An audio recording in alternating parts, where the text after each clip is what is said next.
ನಿಂದು ಚಾ ಸಪ್ತ ಸಾಗರದಾಚೆಯಲ್ಲೋ ಸುಪ್ತ ಸಾಗರ ಕಾದಿದೆ ಸಪ್ತ ಸಾಗರದಾಚೆಯಲ್ಲೋ ಸುಪ್ತ ಸಾಗರ ಕಾದಿದೆ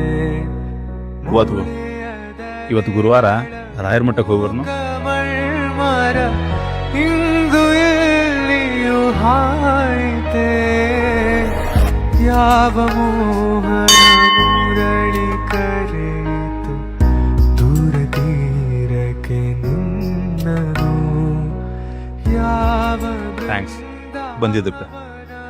ನೀವು ಇಷ್ಟಪಟ್ರಿ ಅಂತ ಬಂದಿಲ್ಲ, ಅವ್ರು ಇಷ್ಟಪಟ್ರು ಅಂತ ಬಂದೆ.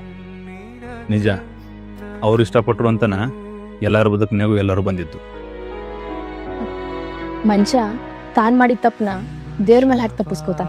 ತಪ್ಪು ಮಾಡಿದಾಗ ಆಗಿರಲಿ ಅಥವಾ ತಪ್ಪು ದಾರಿ ಹಿಡಿದಾಗ ಆಗಿರಲಿ, ದೇವ್ರ ಮೇಲೆ ಹಾಕೋದು ಬಿಟ್ರೆ ಬೇರೆ ಏನು ಆಪ್ಷನ್ ಐತಿ ಮನುಷ್ಯದ? ನೀವು ಮಾಡಿದ ತಪ್ಪಲ್ಲ, ಮೋಸ. ನಾ ಹೇಳಿದ್ನಲ್ಲ, ಚೀಟಿಂಗ್ ಇಸ್ ಅ ಚಾಯ್ಸ್ ಅಂತ. You chose that one. ನನಗೆ ಹಂಗೆ ಅನಿಸ್ತೈತಿ ಅಂದ್ರೆ ನಾ ಏನು ಹೇಳಿನೂ ಉಪಯೋಗ ಇಲ್ಲ. ಆದ್ರೆ ಒಂದು ಮಾತಂತರೂ ಹೇಳ್ತೀನಿ, ಈ ಜಗತ್ನಾಗ ಮಾತಾಡಿನೂ ಬಗೆಹರಿದಿರೋದು ಯಾವುದೂ ಇಲ್ಲ. ಆದರೆ ಈ ಸೈಲೆನ್ಸ್ ಅನ್ನೋದು ರಿಲೇಷನ್ಶಿಪ್ ಅನ್ನೋದಕ್ಕೆ ಬಂದಿರುವಂಥ ಫಸ್ಟ್ ಸ್ಟೇಜ್ ಆಫ್ ಕ್ಯಾನ್ಸರ್. ಅದನ್ನು ಹಂಗೆ ಬಿಟ್ರೆ ಒಂದಲ್ಲ ಒಂದಿನ ಈ ರಿಲೇಷನ್ಶಿಪ್ ಸಾಯಿದಂತರೂ ಖಂಡಿತ. ನೀ ಹೇಳಿದಂಗೆ ಏನಾರು ಮಾಡಿದೆ ತಿಳಿ ಸತ್ತ ಹೊಕ್ಕ ನಾವು ಮಗ. ಅಷ್ಟು ಈಸಿಯಾಗಿ ಅವ್ನು ಹೆಂಗೆ ಸಾಯಕ್ಕೆ ಬಿಡ್ಲಿ? ಅವ್ನು ನೋಡೋದು ಇನ್ನೂ ಭಾಳ ಐತಿ. ನನ್ನ ಲೈಫ್ದಾಗ ಎಷ್ಟು ಕಣ್ಣೀರು ಹಾಕ್ಸನ್ಲ, ಅವನು ಅಷ್ಟು ಕಣ್ಣೀರು ಹಾಕ್ತಾನೆ. ಆದ್ರೆ ಹಾಕ್ಸಕ್ಕೆ ನಾ ಆಗಿರಂಗಿಲ್ಲ, ಅವನು ಹೆಂಡತಿ ಆಗಿರ್ತಾಳ. ಹೌದು, ಅಂಥದ್ದು ಏನು ಪ್ಲ್ಯಾನ್ ಮಾಡಿ?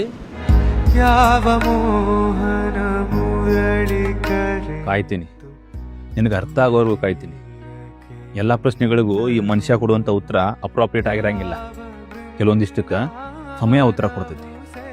ಅವತ್ತಿನ ದಿನ ಕೇಳೋದಕ್ಕೆ ಯಾವ ಪ್ರಶ್ನೆಗಳು ಉಳಿದಿರಂಗಿಲ್ಲ.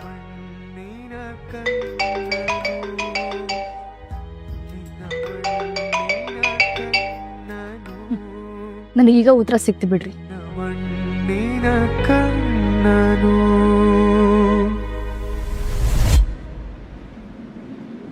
ಈಗಾಯ್ತು ನೋಡು, ಬಾಂಬ್ ಬ್ಲಾಸ್ಟ್, ಬೂಮ್. ಸಪ್ತ ಸಾಗರದಾಚೆಯಲ್ಲೋ ಸುಪ್ತ ಸಾಗರ ಕಾದಿದೆ